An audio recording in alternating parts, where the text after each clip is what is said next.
Was Malachi the last prophet? The answer is yes, Malachi was the last prophet.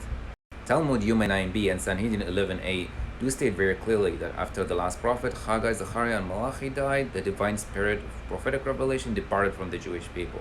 Some people are saying that Malachi may have lived during the Assyrian Empire because he addressed the Jews as Israel. Israel was the northern kingdom that was destroyed during the Assyrian rule. However, Isaiah predicted the destruction of Edom during the reign of Nabonidus. That was the last Babylonian king. That event happened around 550 BC. When Malachi speaks of Edom, he already speaks of a destroyed Edom. So Edom was already destroyed by the time that Malachi wrote his prophecy. Has God given up on you? Does God still love you? That's what Malachi chapter 1 answers. The Jews are suffering from low self-esteem at this point. Malachi's response is that your existence is evident that God has not given up on you. See what he says. I have loved you, says the Lord, but you ask, how did you love us? Was Esau not Jacob's brother? Declares the Lord, yes, I have loved Jacob, but Esau I have hated, and I have turned his country into a wasteland, and his inheritance into a desert jackals. So basically, Edom was completely destroyed. That's a sign that God has completely given up on them. However, you still exist.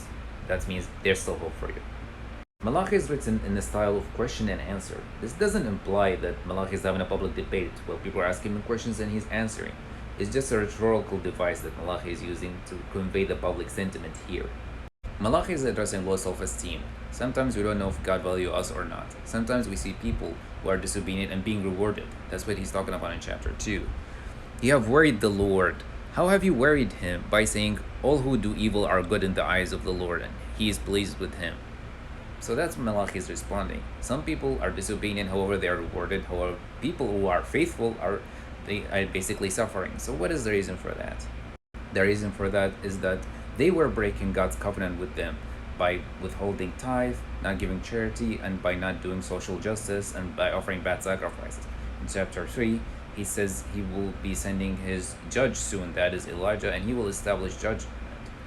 So I will come to you on a trial. I will be quick to testify against sorcerers, adulterers, and prejudice, those who defraud the laborers of their wages, who oppress the widow and the fatherless, and deprive the foreigners among you of justice. So this is about social justice. He's repeating the same message of Zechariah chapter 7, 8 over here. This is a very sobering reality. Zechariah and Haggai, they predicted imminent redemption. Malachi is saying, wait for the God of justice and do what's right.